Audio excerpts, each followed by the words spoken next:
오늘은 좀 특별한 책 한 권을 들여다볼까 하는데요. 18세기 초로 거슬러 올라가서 당시에는 그야말로 혁신적인 교육 기술이나 다름없었던 아주 흥미롭고 또 강력한 책 이야기입니다. 자, 여러분, 한번 상상해 보세요. 지금으로부터 300년도 더 전인 1715년에 아이에게 지옥이란 걸 어떻게 가르쳤을까요?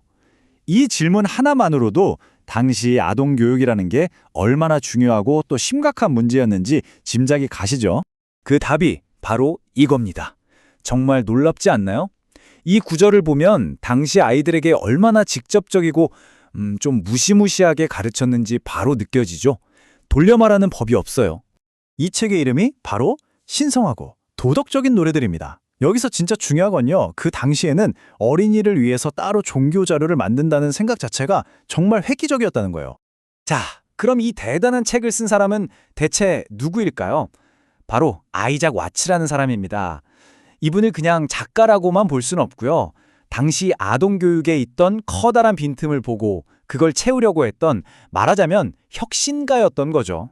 왓츠가 이 책의 서문에 직접 쓴 글인데요. 이걸 보면 그가 이 일을 얼마나 진지하게 어떤 사명감을 가지고 했는지 그대로 드러납니다.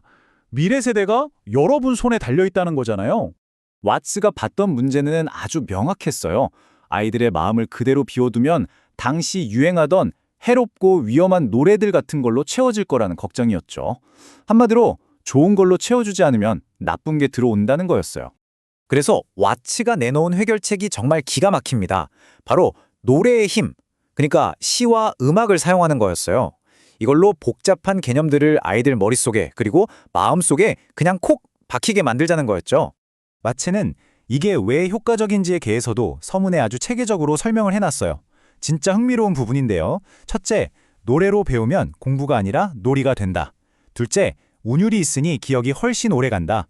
셋째, 혼자 했을 때도 흥얼거리면서 생각할 거리가 생긴다. 그리고 넷째, 가족들이 다 같이 부르면서 예배에도 쓸 수 있다. 와, 정말 완벽한 계획 아닌가요? 이 책은 크게 두 부분으로 나뉘어 있어요. 아주 명확한 목적을 가지고 말이죠. 한 파트는 신을 찬양하는 노래, 그리고 다른 파트는 아이들의 행동을 바로잡아주는 그런 도덕적인 노래들로 구성되어 있습니다. 먼저 신성한 노래가 어떤 느낌인지 한번 볼까요? 바로 이런 식입니다. 어떠세요? 신이 만든 자연의 웅장함, 그에 대한 감사와 경이로움이 가득 담겨 있죠. 자, 그럼 분위기를 확 바꿔서 도덕적 노래를 한번 볼게요. 이건 정말 현실적이에요. 너무 일찍 깨웠잖아. 더 자야 한다고 바로 느껴지시죠? 일상생활에서 벌어지는 일들, 나쁜 습관, 그리고 좋은 태도에 대해 아주 직접적으로 이야기하고 있어요. 지금부터는 이 도덕적 노래들이 뭘 가르치는지 그 핵심 몇 가지를 아주 빠르게 훑어볼게요. 이건 운율로 쓰인 어린이를 위한 인생 지침서라고 할 수 있겠네요. 아마 들어보신 분들도 있을 거예요. 아주 유명한 구절이죠. 게으름에 대한 경고. 사탄은 늘 게으른 손이 저지를 못된 짓을 찾아낸다. 정말 섬뜩하지 않나요? 이것도 정말 생생한 표현인데요.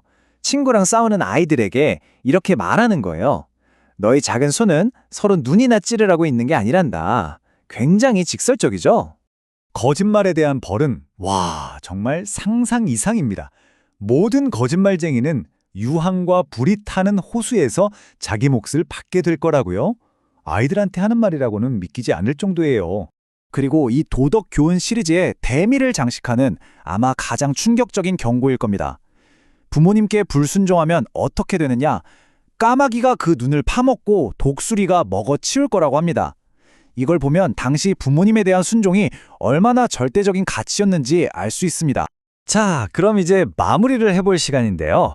이 책을 그냥 옛날의 무서운 동요집으로만 볼 게 아니라 오늘날 우리에게 뭘 말해주는지 생각해볼 필요가 있어요. 말하자면 지금과는 완전히 다른 세상을 들여다보는 창문 같은 거죠. 이 책이 얼마나 오랫동안 사랑받았는지 보세요. 1715년에 처음 나와서 150년이 훌쩍 지난 1866년에도 그림까지 넣은 인기판이 나올 정도였어요. 그리고 오늘날에는 아동문학의 역사에서 빼놓을 수 없는 작품으로 연구되고 있죠. 정말 대단한 생명력입니다. 그래서 우리가 여기서 얻을 수 있는 가장 큰 통찰은 이거예요. 이 책은 18세기 사람들이 아이들을 어떻게 봤는지를 보여줘요. 그냥 아무것도 모르는 존재가 아니라 아주 어릴 때부터 복잡한 도덕적, 신학적 개념을 이해할 수 있는 이성적인 존재로 봤다는 거죠. 아이들의 잠재력을 굉장히 높게 평가했던 겁니다.